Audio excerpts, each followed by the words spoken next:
Bismillahirrahmanirrahim. Assalamualaikum warahmatullahi wabarakatuh. Alhamdulillahirabbil alamin. Shalatu wassalamu ala asyrofil anbiya'i wal mursalin wa ala alihi washabbihi ajmain. Baiklah kepada teman-teman dan Bapak Arpa sebagai dosen pengampu ilmu fikih hadis. Saya di sini mencoba ingin mempresentasikan hasil dari analisa saya tentang soal UAS yang diberikan oleh Bapak Arpa. Di sana ada 3 soal yang mungkin saya akan coba menjawab semaksimal mungkin dari saya. Baiklah, langsung saja saya mulai. Yang pertama itu soal nomor 1. Bacakan hadis tentang status iman orang yang memanggil muslim dengan panggilan hai kafir. Kemudian jelaskan maksud dari hadis tersebut dan hukum yang terkandung di dalamnya. Baik, di sini jawaban saya ada hadis tentang Rasulullah SAW bersabda, "Idza qala rajulu li akhihi ya kafiru faqad ba'a bihi ahaduhuma." Artinya apabila seseorang mengatakan kepada saudaranya sesama muslim ya, wahai kafir, maka akan kembali kepada salah satunya atau kembali kepada diri kita sendiri. Itu atau ini saya jelaskan lagi dari Abu Dzar radhiyallahu an, Nabi sallallahu alaihi wasallam, barang siapa yang memanggil seseorang dengan kafir atau mengatakan kepadanya hai musuh Allah, padahal tidak demikian halnya melainkan panggilan atau perkataan itu, maka itu akan kembali kepada dirinya. Nah, di sini saya mengutip sedikit kata-kata atau pernyataan dari Imam Ibnu Hajar al-Asqalani menjelaskan bahwa hadis peringatan bagi seorang muslim agar tidak asal-asalan atau sembarangan atau lebih berhati-hati memanggil seseorang itu dengan kata-kata wahai kafir kepada saudaranya sesama Islam. Beliau berkata hadis ini terdapat larangan keras bagi seseorang muslim dari memanggil saudaranya itu sebagai panggilan yang kafir atau panggilan kafir. Ini terdapat dalam kitab Fathul Bari. Nah, perlunya kehati-hatian dalam memanggil seseorang dengan kata kafir, sebab jika seseorang tersebut tidaklah kafir, maka sama saja hal itu mengacu kepada diri kita sendiri yang tidak beriman. Di zaman sekarang banyak sekali sangat banyak sekali ada sekelompok orang yang mengkafirkan karena halnya perbedaan pendapat. Padahal ulama itu berbeda pendapat, bukan halnya penolakan hukum. Jadi penentuan hukum yang murni atau seperti yang halal atau haram itu mungkin seseorang atau segolongan berbeda pendapat, seperti halnya hukum sholat. Jika seseorang yang tidak sholat, maka ada hadisnya yang batas antara seseorang beriman dan seseorang yang kafir adalah sholat. Di situ banyak ulama yang berpendapat memang orang yang tidak sholat itu sama saja dengan kafir, dan orang-orang yang menghina Allah atau bagian-bagian syarat-syarat orang yang keluar dari keislaman itu jelas mutlak kafir. Tapi yang di sini yang jadi permasalahan, bagaimana seseorang itu dirinya itu masih mengakui dirinya Islam, tetapi orang tersebut dikatakan kafir oleh kita sendiri, oleh sesama muslim.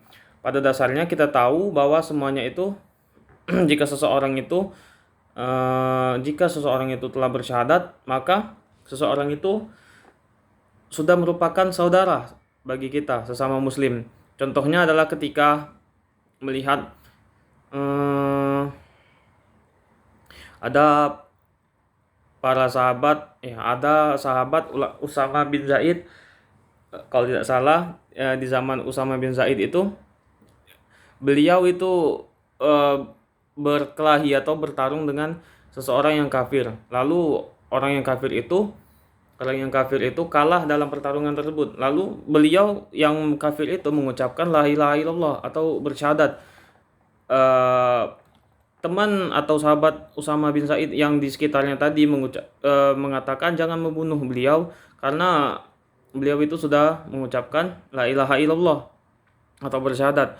Maka dari itu Usama yang karena tadi geram melihat orang kafir ini, karena sudah terkenal juga banyak bertarung dan membunuh orang-orang muslim, maka dia langsung membunuh orang tersebut, dan hal itu sampai berita tersebut sampai kepada Rasulullah Shallallahu Alaihi Wasallam, yang mana berita itu membuat Rasulullah Shallallahu Alaihi Wasallam marah, lalu bertanya kepada Usama bin Said, mengapa kamu membunuh seseorang yang sudah mengucapkan syahadat?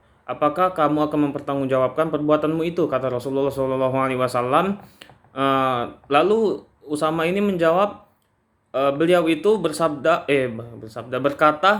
atau bersyahadat hanya karena dia ketakutan, atau karena dia terdesak, atau hanya pura-pura saja karena tidak ingin mati, jawab Usama.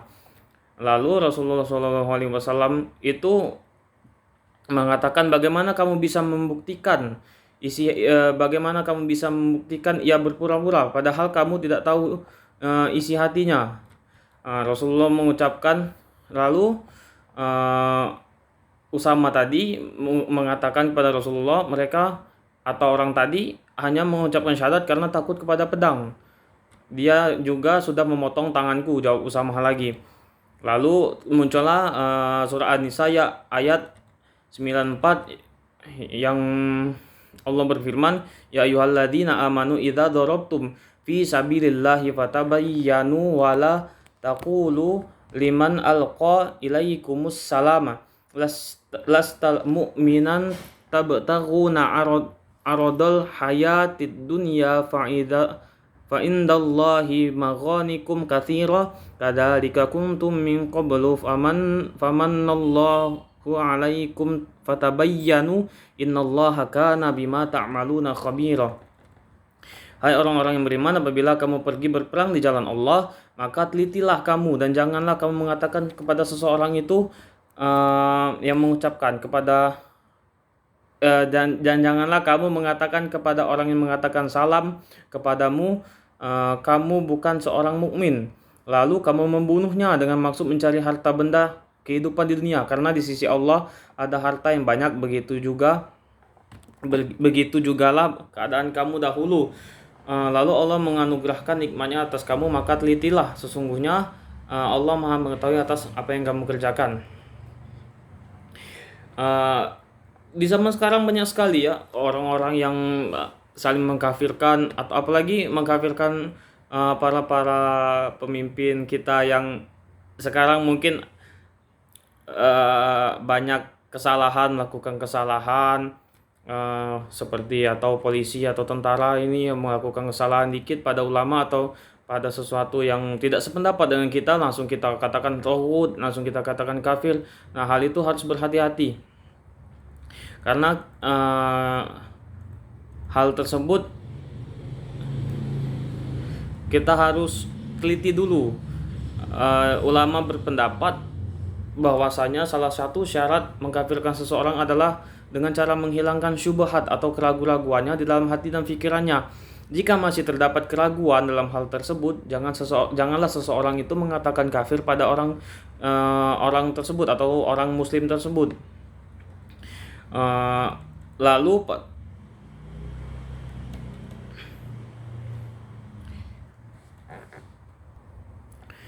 maka status iman seseorang ini, kesimpulan dari saya yang saya kutip dari dalil-dalil ini tadi dan pendapat-pendapat ustadz yang saya percaya atau yang saya tonton, maka status iman seseorang yang mengkafirkan muslim lainnya dengan mengucapkan wahai kafir, itu sama saja mengatakan seseorang mengatakan diri kita sendiri sebagai orang yang tidak beriman. Alangkah baiknya ketahuilah dulu kepribadian dan iman seseorang tersebut. Jika telah melakukan secara mutlak, orang tersebut telah mengakui dirinya sebagai kafir, maka wajiblah bagi kita semua sebagai muslim itu mengatakan orang itu kafir. Tapi jika seseorang itu masih keraguan-raguan dalam hatinya dan pikirannya, jika ia masih banyak melakukan keraguan-raguan dalam hati dan pikirannya, maka janganlah kamu mengatakan orang tersebut sebagai orang yang kafir. Ini soal nomor satu dari saya, jawaban dari saya. Eh, Kesimpulannya, status orang yang mengatakan orang kafir itu, mengatakan orang muslim sebagai orang yang kafir atau hai kafir, maka sama saja seseorang tersebut mengatakan dirinya sebagai orang yang tidak beriman. Dan selanjutnya nomor dua, ini adalah apa maksud dari hadis umat Nabi terpecah dari 70 terpecah menjadi 73 golongan. Saya mendapatkan dua hadis ini, dua hadis yang saya kutip. Yang pertama dari Abu Hurairah radhiyallahu an, Rasulullah Shallallahu alaihi wasallam, kaum Yahudi itu terpecah menjadi 71 golongan atau 72 golongan, dan kaum Nasrani telah terpecah menjadi sama 71 dan 72 juga, dan umatku akan menjadi 73 golongan. Nah, lalu saya menemukan satu hadis yang ini banyak perdebatan dan banyak yang dibahas di zaman kita. Dari 73 golongan tersebut ada satu yang golongannya selamat, 72-nya tidak selamat. Saya mendapat kutipan dari internet. Di sini Ahlul Sunnah ini hanya terdiri satu golongan. Sedangkan Khawarij itu yang mendukung Muawiyah, Mu'tazilah, Murji'ah. Khawarij itu tadi 10 golongan, Mu'tazilah 6 golongan, Murji'ah 12 golongan, dan Syiah itu ada 32 golongan. Sementara itu Jahamiyah, Najariyah, Zidariyah, Kilabiyah itu memiliki satu kelompok saja, sedangkan Musyabbihah memiliki 3 golongan. Di sini kita melihat keadaan zaman sekarang. Kita semua tahu bahwa kita dengan siapa belajar, karena pada dasarnya pewaris Nabi itu adalah ulama. Sebagian dijelaskan di dalam hadis, sebagian orang mungkin sudah tahu tentang itu. Pewaris Nabi itu adalah ulama. Jadi oleh karena itu, satu golongan di atas menurut saya, yang satu golongan yang selamat tadi menurut saya, dari beberapa artikel dan kutipan serta pembicaraan orang-orang yang saya percaya di YouTube, sebagai guru dan ustadz saya, mereka satu golongan tersebut adalah yang selalu berpedoman kepada Al-Quran, Sunnah, dan ijma' ulama serta hukum-hukum yang telah disepakati oleh ulama. Jika dihubungkan dengan pewaris Nabi tadi adalah ulama, kita sangat penting dan bahkan wajib mencari guru yang bersanad sampai kepada Rasulullah Shallallahu alaihi wasallam. Itulah tadi mengapa kita harus belajar kepada 4 ulama yang telah disepakati oleh dunia di zaman sekarang ya. Ada Imam Malik, Imam Abu Hanifah, Imam Asy-Syafi'i, Imam Ahmad Ibn Hanbal atau Imam Hambali. Nah, dari keempat imam tersebut, orang yang mereka ini orang-orang yang istimewa selain memang kuat hafalannya dan memang rajin membuat karya dalam tulisan ataupun dalam mungkin seperti karya atau tulisan dan tulisan pula. Maka kitab-kitab di zaman sekarang banyak yang merujuk kepada 4 imam mazhab tersebut. Mereka ini semuanya salaf dan hidup di zaman sekitar 2 Masehi atau abad kedua atau 200 Hijriah. Dari mereka ini mengumpulkan informasi-informasi dari pada zaman sebelum mereka, dari zaman Nabi Shallallahu alaihi wasallam, dari sahabat, dari tabi'ut tabi'in, langsung selanjutnya ke generasi selanjutnya. Mereka yang 4 ulama ini yang diakui oleh dunia ini tadi menghimpun informasi tentang ilmu dan apa yang diajarkan oleh Rasulullah Shallallahu alaihi wasallam itu agar sampai ke kita. Jadi jalur belajar kita itu pasti harus lewat mereka.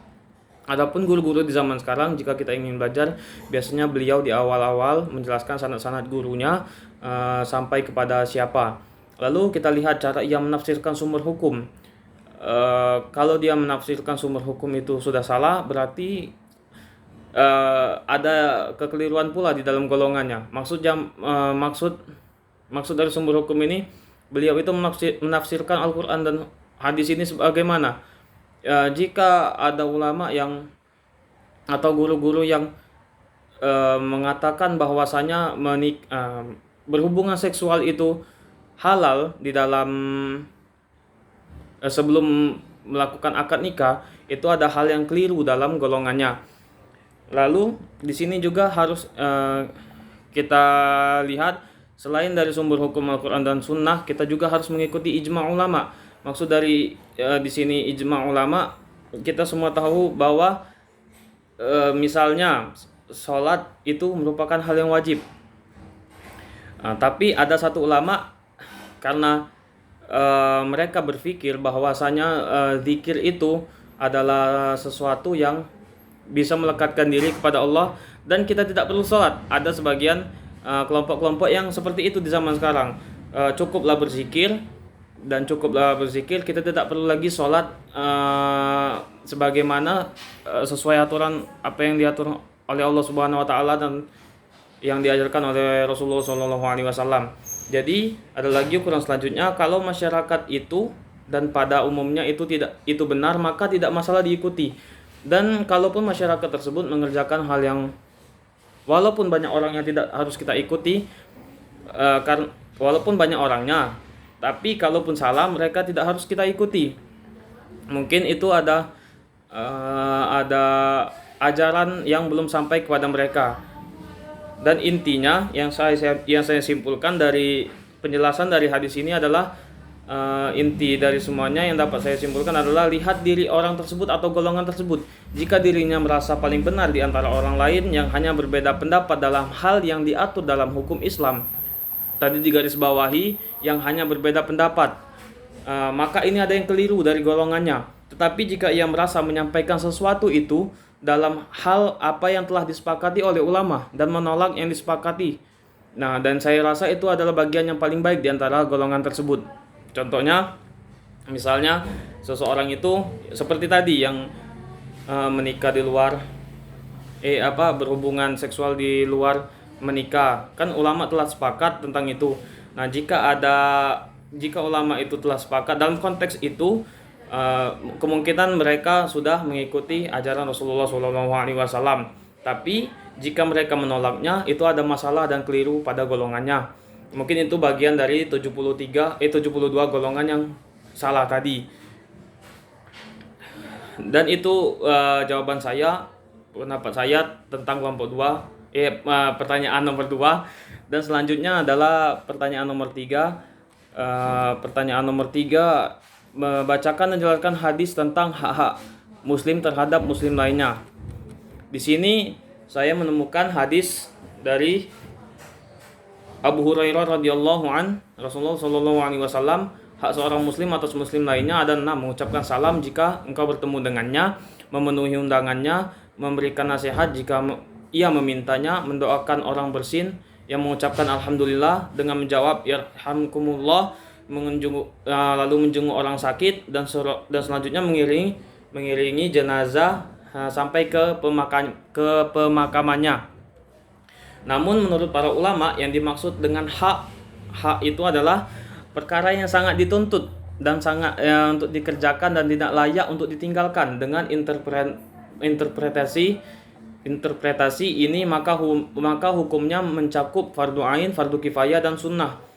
Dan jumlah hak yang dijelaskan oleh hadis bukan untuk membatasi, sebab masih banyak hak-hak yang lainnya yang tidak dijelaskan dalam hadis dan juga disebabkan keumuman hadis. Lalu saya juga mengutip satu hadis di dalam, kalau tidak salah, dalam salah satu hadis Imam kitab Imam An-Nawawi, kitab Arba'in ya. Dalam hadis tersebut matanya la yu'minu ahadukum hatta yuhibbu li akhi ma yuhibbu li nafsi. Artinya tidak sempurna iman salah seorang di antara kalian hingga mencintai atau mengharapkan kebaikan bagi saudaranya sebagaimana ia mencintai atau mengharapkan kebaikan bagi dirinya sendiri. Mungkin di sini saya akan mencoba memberi kesimpulan. Seorang muslim adalah saudara bagi umat muslim lainnya, dan persaudaraan ini dibuktikan dengan banyak-banyaknya hak yang harus ditunaikan oleh seorang muslim lainnya. Itulah tadi hak yang 6 tadi yang dijelaskan dalam hadis. Dan selanjutnya ada penjelasan kesimpulan nomor 2 dari saya. Hukum asal dari seorang muslim adalah bergaul dan berinteraksi dengan masyarakatnya, baik interaksi dengan lisan maupun dengan tulisan. Lisan itu seperti mengucapkan salam, atau kalau tulisan seperti kita zaman sekarang media elektronik bisa juga. Dan selanjutnya itu berinteraksi dengan sesama muslim itu sangatlah penting dan menjadi pilar untuk mengokohkan persaudaraan dan mempererat tali silaturahmi. Bahkan interaksi harus dituntut untuk dilakukan kepada orang yang sehat dan orang yang sakit, bahkan orang yang meninggal. Dari hak-hak yang tadi kan dijelaskan bahwasanya interaksi sesama muslim, kita lihat dari penjelasan hadis tersebut bahwasanya kita harus berinteraksi dengan sesama muslim yang orang sehat, orang sakit maupun orang yang sudah meninggal. Lalu ini resiko-resikonya yang kita ketahui dapat menyebabkan kerusakan pada tatanan masyarakat, karena kalau kita mengabaikan hak-hak seorang muslim. Ini salah satu kesimpulan saya. Jika seseorang itu mengabaikan hak-hak seorang muslim, bisa jadi dia bisa dibenci oleh orang sekitarnya. Misalnya kita tidak peduli dengan undangan yang dia undang atau yang ia minta, seseorang yang meminta kita datang pada undangan pernikahannya, kemungkinan ia akan membalas dendam, dan itu hal yang sangat dilarang oleh Allah Subhanahu wa taala dan Rasulullah sallallahu alaihi wasallam. Lalu aktivitas yang dipaparkan hadis di atas dapat mempererat ukhuwah Islamiyah atau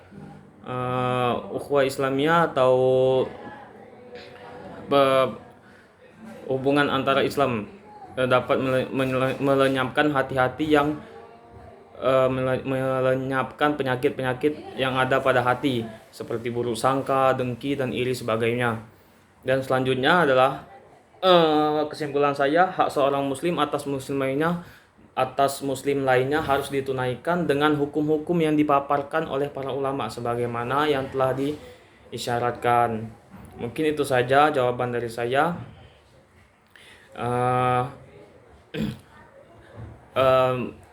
Saran dari saya, hindarilah sikap dan sifat yang amat apatis, tidak peduli, rasa cuek pada seseorang, karena itu dapat merusak tatanan dalam kemasyarakatan.